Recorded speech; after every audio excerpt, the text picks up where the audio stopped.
Tate Incriminating jailcalls. So let's talk about Top G. Top G, Top G, Andrew Tate. Hey, what calls you Bagoy?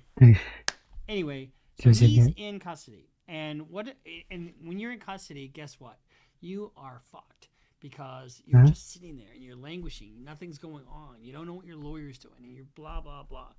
And Something about so they can jail hold or him up to something. 180 days. Remember, but they got to renew it every 30 days.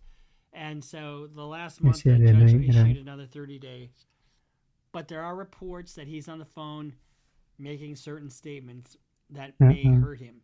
Now, I haven't confirmed these, so take them with a grain of salt. But I'll tell you something about jail calls. Number one, jail calls are all monitored.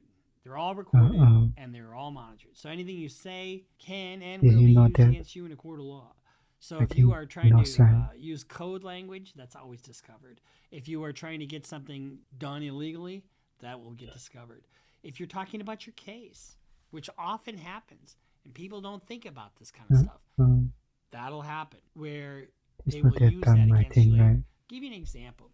One time I'm trying this homicide case, and I tell my client to stay off the phone, stay off the phone, stay off the phone. Well, they had arrested him for a homicide. They searched him, the VCAT team, the Violent Crimes Offender Task Force, and Violent Crimes Arrest Team, VCAT. And so they get him at a gas station. They search him, put him in the back of the squad. They bring him over to the homicide happened the night before. They take him over to the homicide investigative unit, and they bring him in there. They search him again, sit him down, sit him for like a 2-hour interview. They bring him back up, and they put him back in the squad, take him over to the jail. He gets booked into the jail. They search him again at the jail. This is the third time he's searched, right? They find a bullet in his pocket. So while we're going through the trial, I'm trying to say that they planted this bullet in his pocket. And I'm going down, and I think I'm making some headway. The prosecutor takes a CD and throws it right in front of me. And it's my client on the phone. Because he was questioned later. When they found the bullet, the homicide detectives went over to the jail and asked him about it. He goes, I didn't know anything about any bullet. What are you talking about? He's on the phone talking to his cousin. Of course I knew the bullet was there. I was just being a smartass. Recorded.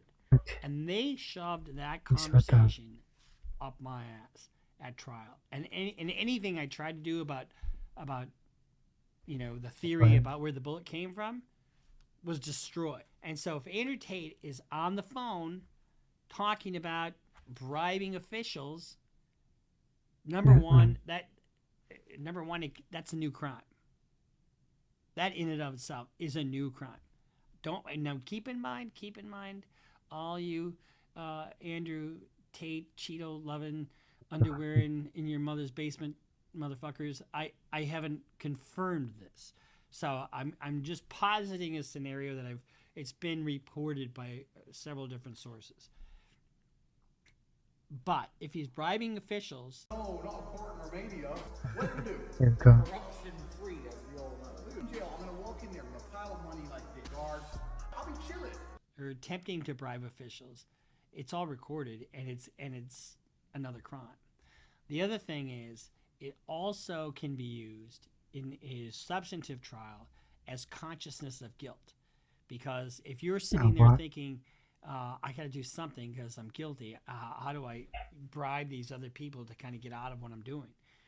That's a problem. That's a problem for him. So when you're in jail, typically, I don't know if they have a list that you can call off of. You know, I know they do for visitors. So you only can have certain people visit you if they're on your visitors list, if they have the same thing. But I have people that you know, they'll call me through a third party. That happens all the time. And I don't know why they do that, because anything that we talk about is no longer privileged. So when a lawyer talks to a client, even if they record it, it's privileged communication. Okay, they can't use anything. But if you call Michael and then Michael calls me, and now we got a three-way going, it's Michael's presence destroys the privilege. So in other words, a third party's presence between the parties destroys the privilege. So it's no longer privileged. So if anything is said in that conversation, anything talking about the underlying case, that destroys the privilege, and it's all fair game for cross-examination, and it comes into a trial. We got to be careful about what we testify, not testify, but that's why we have to be careful about what we talk about, what's real and what's not real. So I'm prefacing, this comment about him being on the phone hurting himself. There have been some reports about it, but it's just been, pretty vague in my estimation. But it does raise some concerns. And here's the thing. When you're in custody, they're responsible for your health care. I don't know that what the health care is like in Romania, but in the United States, it's a constitutional right for or a constitutional violation if they don't take care of your health care. So if he did have any kind of health scare, like a cancer scare, or if they have to treat him. It was reported on the Daily Mail that he may have had a dark spot on his lung, or if it was just a routine checkup. Don't really know, but I think he's disavowed the fact that he had lung cancer. So it is what it is. That's why, but you just got to be careful, because here's the thing. You guys know I'm not a huge Top G fan, because I just think he's taking advantage of way too many people, and for his own benefit. That means you guys, you incels in the basement, who need to get out of the basement and become your own man and not your Top G man. But I do have a dedication to truth, and to justice, and to our legal process. And regardless, out of fear or favor, whether I like Top G or not Top G, who gives a shit if I like him or not? The issue is this pre-investigative detention, which I don't like, because I think it violates some other constitutional norms. He should be charged. Otherwise, see you later. How he's treated in there, because he should get health care. He should get, shouldn't be any torture. And the conditions should be decent. And, and the issues about, where an investigation's going compared to, what they need to charge him with. They should have charged him by now, I would think. But tomorrow, I guess. I don't know if these conversations that he's had on the phone, where he's alleged to have bribed local officials, I don't know if that's true or not. So, but it's been widely reported, and I think and when we talk about it, it raises some other implications. So, and those are your constitutional rights, and those are important, regardless if you're Top G or bottom P. I hope Andrew Tate isn't sitting in jail for nothing.